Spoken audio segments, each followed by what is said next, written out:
এখন আমরা Barcelona sand স্টেশনে মাদ্রিদের ট্রেন ধরবো বলে জাস্ট প্ল্যাটফর্মে ঢুকছি। এভাবে ট্রেনগুলো দাঁড়িয়ে আছে।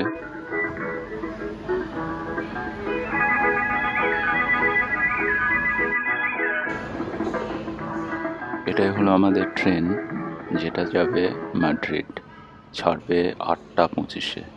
এই ট্রেন কোম্পানিটার নাম হচ্ছে Renfe. It's basically a Spanish company.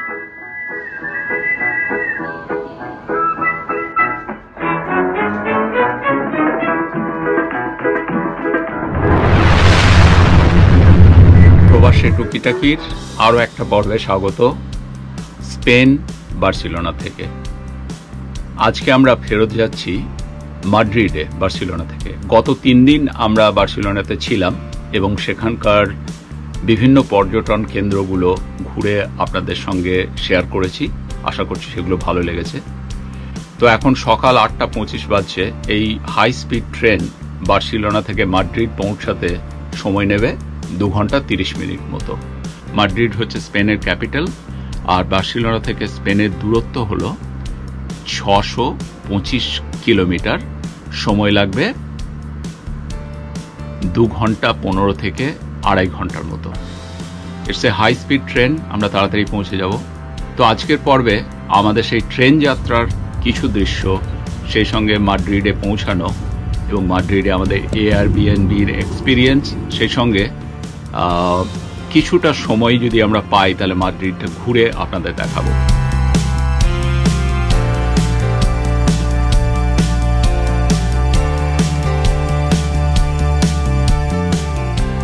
অপূর্ব দৃশ্য। মন্দার বোস থাকলে নিশ্চয়ই বলতো, কি বলতো সেটা আপনারা জানেন, ওটা আমি অনেকবার বলেছি।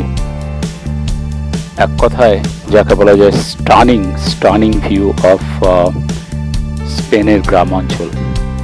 অপূর্ব লাগছে চারিদিকটা, এবং এগুলো বেশিরভাগই কিন্তু আঙ্গুর গাছ।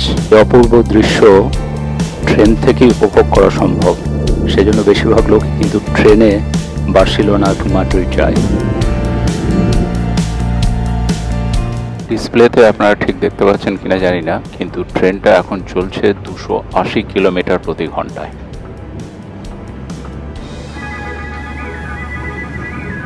এখন আমি একটু হেঁটে ঘুরিয়ে আপনাদের ট্রেনটা দেখাই। যেখানে আমি যাচ্ছি সেটা হচ্ছে ক্যাফেটেরিয়া কার। এই ক্যাফেটেরিয়া কারে বিভিন্ন রকমের খাবার দাবার, জল খাবার আর কি, সেই সঙ্গে বিভিন্ন রকমের ড্রিঙ্কস, বেভারেজেস সবই আছে। লাকিলি এই ক্যাফেটেরিয়া কারটা আমরা যেখানে বসে আছি ঠিক তার পরের কম্পার্টমেন্টটা, সুতরাং যাতায়াত করার কোনো অসুবিধা নেই। আর এই মুহূর্তে ট্রেনটা ছুটে চলেছে 280 কিলোমিটার প্রতি ঘন্টা।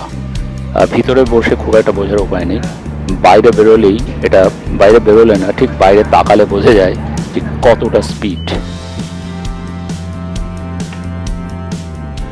চারিদিকে বিহারের ঠিক ছোটনাগপুরের মালভূমির মতো অজস্র টিলা মতো।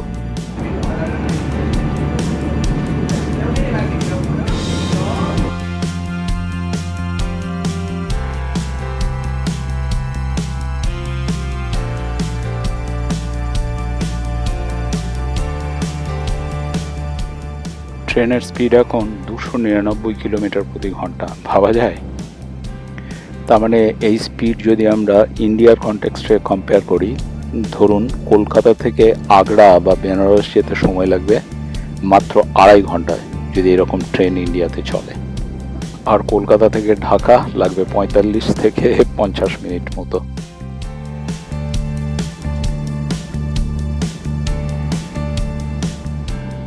স্পেনের কান্ট্রি সাইড বা গ্রামাঞ্চল কিন্তু অসম্ভব রকমের সুন্দর। কিছু কিছু জায়গাতে দেখছেন এরকম রাগেড ল্যান্ড,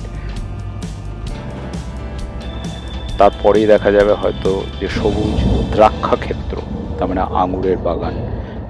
এই স্পেনে কিন্তু প্রচুর আঙুর এবং মদ্য তৈরি হয়, সেই সঙ্গে আছে অলিভ অয়েল। মাঝে মধ্যেই আমরা টানেলে ঢুকে যাচ্ছি, সেই জন্য অন্ধকার হয়ে যাচ্ছে বাইরেটা। বাই দ্য ওয়ে, আসার সময় আমরা যা দেখেছি তাতে আমার মনে হচ্ছে অ্যাটলিস্ট 50 থেকে 60টা টানেল আছে এই রাস্তায়। ট্রেনের স্পিডটা সম্ভব কমে এসছে।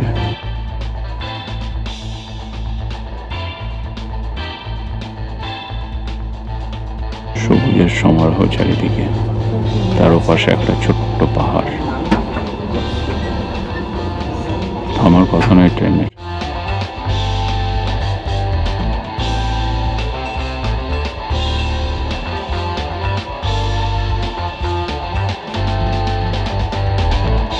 মনে হচ্ছে লাইনে কিছু কাজ হচ্ছে, তবে এখানে গাঁইতি দিয়ে কাজ হয় না।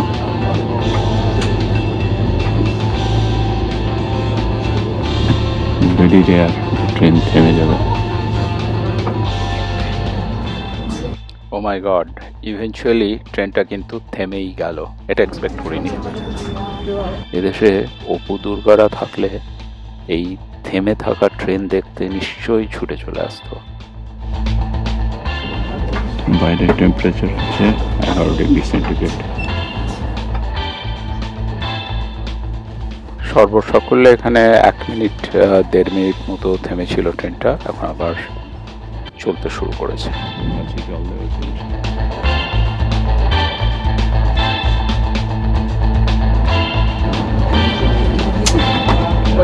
এখানে লাইনের কাজই হচ্ছে মনে হয়।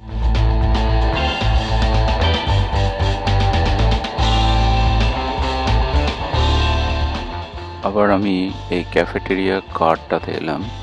সকালে খুব একটা কফি ছাড়া বিশেষ কিছু খেয়ে বেরোয়নি, সেই জন্য এখান থেকে একটা স্যান্ডউইচ কিনে নিয়ে যাচ্ছি খাওয়া দাওয়া করার জন্য একটু ব্রেকফাস্টে। এই হলো স্যান্ডউইচ। এই স্যান্ডউইচটার দাম হচ্ছে $7, আর ইউরোতে বোধ হয় এই 6 না 5.5 ইউরো মতো ছিল।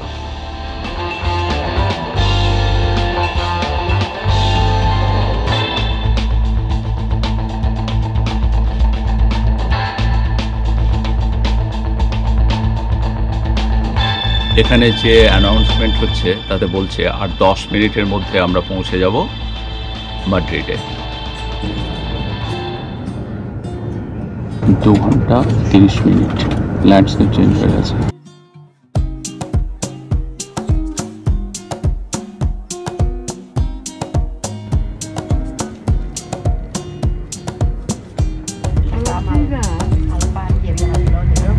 এই যে দূর থেকে দেখা যাচ্ছে মাদ্রিডের প্ল্যাটফর্মগুলো, এটা ফাঁকা কিন্তু খুবই বড় রেল স্টেশন, এটা বুঝতে পারছেন।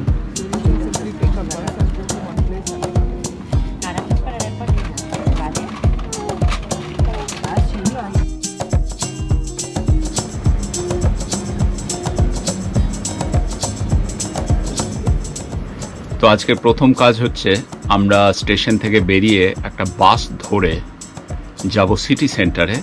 সেখানে গিয়ে আবার ওই ডে ট্রিপের টিকিট কাটবো, 2 দিনের ডে ট্রিপের টিকিট কাটবো। কেটে প্রথমেই শহরের মেন অ্যাট্রাকশনগুলো একটু ঘুরে নেব, শহরের রাস্তাঘাট সম্বন্ধে একটু ওয়াকিবহল হয়ে যাব। এই যে এখন আমরা মাদ্রিদের অ্যাটোচা স্টেশনে। খুবই বড় স্টেশন, কিন্তু খাঁ খাঁ করছে, এখন লোকজন নেই। বাজছে প্রায় 10টা 10 মতো। হ্যাঁ, ঠিকই ধরেছেন। আমরা এখন 48 ঘন্টার পাস নিয়ে সেই ট্যুরিস্ট বাসে চড়ে মাদ্রিদ ভ্রমণ করছি। এর অলিগলিটা প্রথমে একটু দেখে নিই, তারপরে আমরা যাব আমাদের এয়ারবিএনবিতে।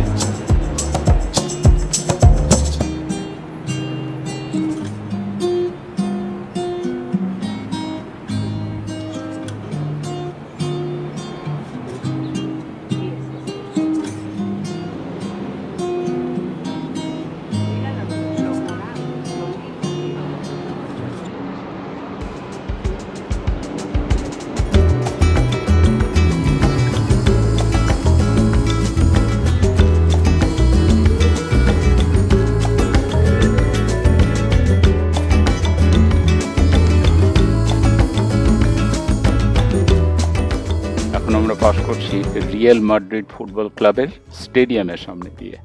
এই স্টেডিয়ামে এখন 80,000 লোকের বসার ব্যবস্থা আছে, যদি অরিজিনালি 1,10,000 লোকের বসার ব্যবস্থা করা হয়েছিল, কিন্তু পরে সিকিউরিটির জন্য বা সেফটির জন্য এই ক্যাপাসিটিটাকে কমিয়ে দেওয়া হয়।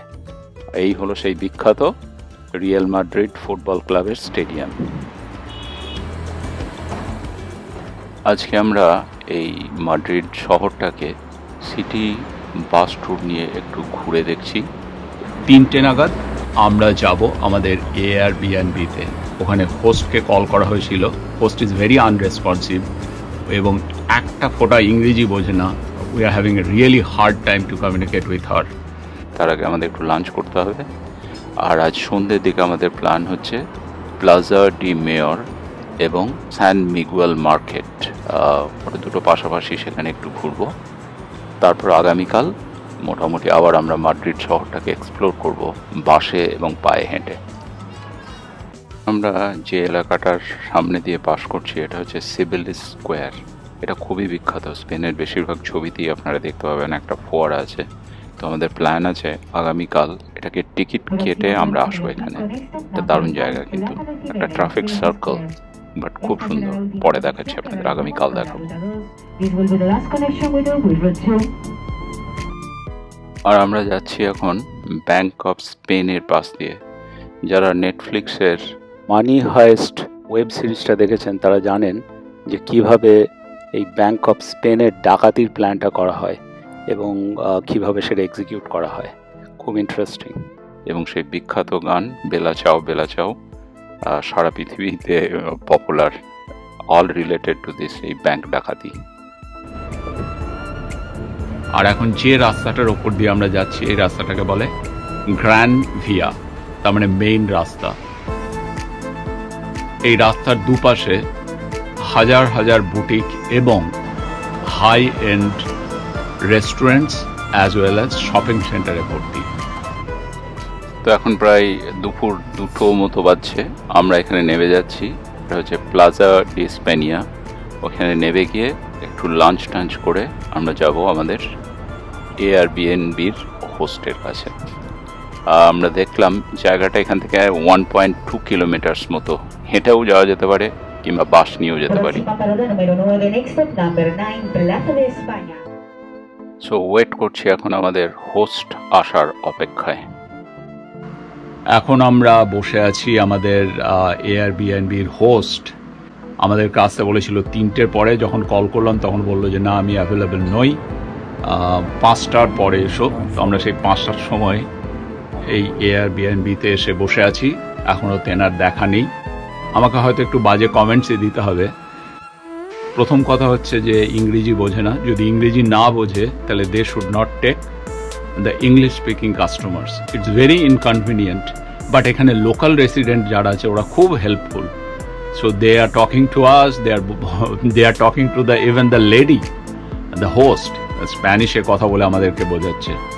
তো আশা করছি এর পরের এক্সপিরিয়েন্সটা ভালোই হবে। তো আজকের পর্ব এখানেই শেষ করছি। আজকে সন্ধ্যের দিকে আমরা যাব একটা মার্কেটে, যেটা বলছিলাম সেসব ডিটেল ভিডিও আসছে পরে। ধন্যবাদ সঙ্গে থাকার জন্য, আবার দেখা হবে খুব তাড়াতাড়ি। আজকের পর্ব ভালো লেগে থাকলে একটা লাইক, শেয়ার এবং সাবস্ক্রাইব করতে ভুলবেন না।